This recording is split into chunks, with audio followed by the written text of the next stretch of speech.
Hello दोस्तों, मैं निवेदिता एक बार फिर से हाजिर हूँ आपके सामने एक नई कहानी के साथ और स्वागत करती हूँ आपका आपके अपने इस यूट्यूब चैनल घोंसले सेन पर। कहानी में आगे बढ़ने से पहले आप चैनल को सब्सक्राइब कर लें ताकि आगे आने वाली वीडियोस के नोटिफिकेशंस आपको सबसे पहले मिले। तो आगे और देरी ना करते हुए बढ़ते हैं कहानी की ओर।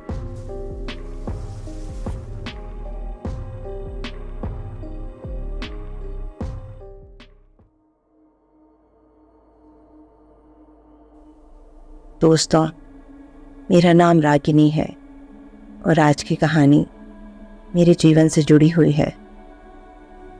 अक्सर कहते हैं कि जो चीज़ें या बातें आप रोज़मर्रा में सोचते या देखते हैं, अक्सर वही आप अपने सपने में भी देखते हैं।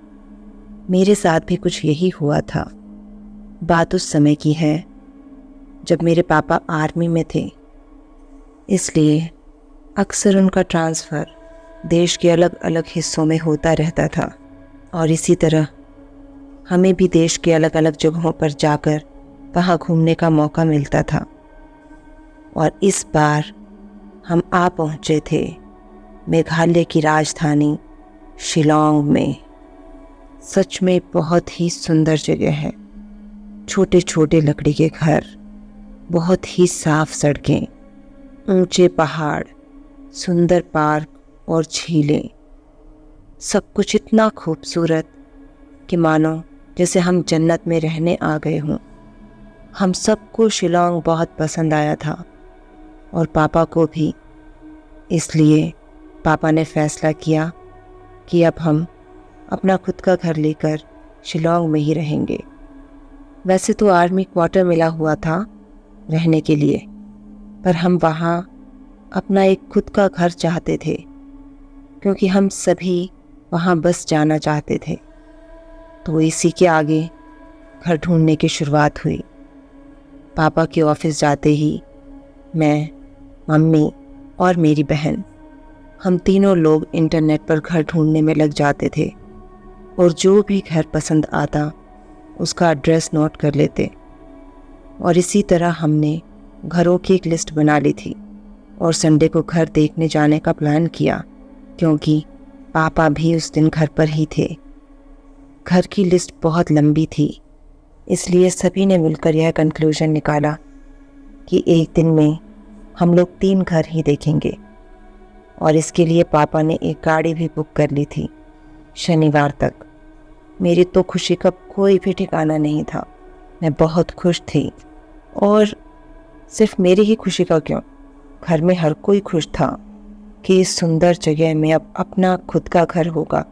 और शनिवार के दिन सभी ने एक साथ रात का खाना खाया और सुबह कहाँ कहाँ जाना था घर देखने के लिए उस पर कुछ बातें हुई। उसके बाद हम सभी अपने अपने कमरे में सोने चले गए। मेरे लिए तो ये ख्याल ही इतना खूबसूरत था कि मेरा भी खुद का घर होगा इतनी सुंदर जगह पर। और ये सोचते सोचते मुझे न जाने कब नींद आ गई, पता ही नहीं चला, और कब मैं सपनों में चली गई, पता ही नहीं चला। मैंने सपने में खुद को एक रास्ते पर चलता पाया। रास्ता बहुत सुनसान था और रास्ते के दोनों तरफ शंकु के बड़े बड़े पेड़ थे और हवा चलने के कारण बहुत बुरी तरह से पेड़ हिल रहे थे और उनकी पत्तियों से आती आवाज़ उस सुनसान रात को और भी ज़्यादा डरावना बना रही थी। उस रास्ते पर चलते हुए मैं एक बड़े से गेट के सामने पहुंची। गेट के बाहर एक बोर्ड लगा हुआ था जिस पर लिखा हुआ था हाउस नंबर 23। मैं गेट खोलकर अंदर पहुंची तो मैं क्या देखती हूँ कि ये तो घर नहीं बल्कि एक आलीशान बंगला था और उसमें एक बड़ा सा गार्डन, और उस गार्डन में बच्चों और बड़ों दोनों के लिए झूले लगे हुए थे और गार्डन के दूसरी तरफ बड़ा सा स्विमिंग पूल भी था। ये नज़ारा मुझे इतना अच्छा लगा कि मैं बस खो गई थी। पर तभी मुझे बंगले से एक चीख आती सुनाई दी और मैं दौड़ते हुए बंगले के अंदर पहुंच गई। अंदर का नज़ारा देखकर तो मेरी आंखें बस फटी की फटी रह गई थी।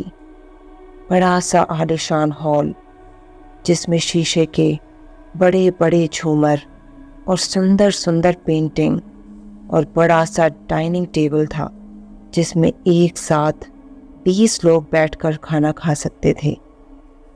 इस सब में मैं इतना खो गई कि जैसे किसी ने मुझ पे सम्मोहन कर दिया हो।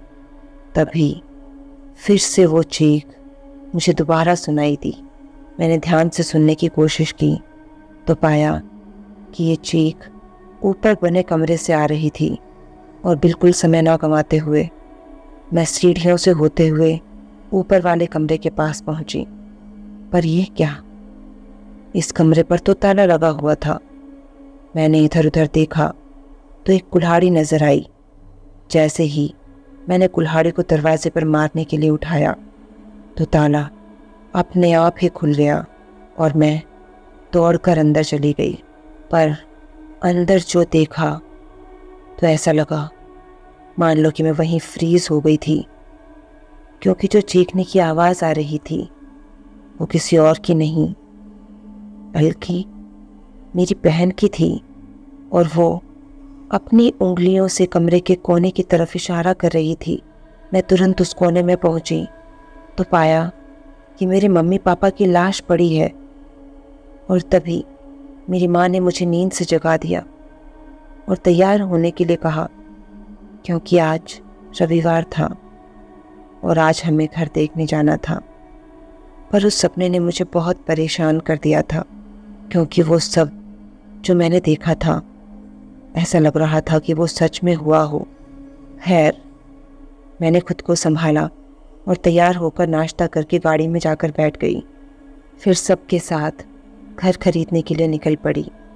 करीब 1 घंटे के बाद हम एक सुनसान रास्ते पर थे और मुझे लग रहा था कि मैंने ये जगह कहीं देखी है। और अचानक मुझे स्ट्राइक किया कि ये जगह तो मेरे सपने वाली जगह से मिलती जुलती है। और तब तक हम उस बड़ी सी गेट के सामने थे जिस पे वही नंबर लिखा था जो मैंने मेरे सपने में देखा था। मैंने पापा को तुरंत बोला, पापा हम ये घर देखने नहीं जाएंगे, क्योंकि ये घर बहुत बड़ा है और शहर से दूर भी है।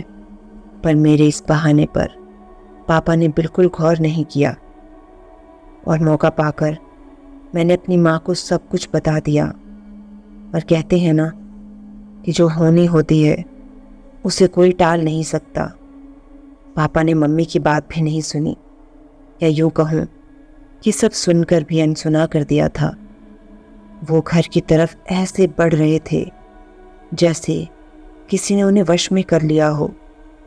जैसे ही पापा बंगले के अंदर पहुँचे उसका दरवाज़ा बंद हो गया और उसके बाद जो सुनाई दी वो थी उनकी दर्द भरी चीख, जो आज भी मेरे कानों में गूंजती है।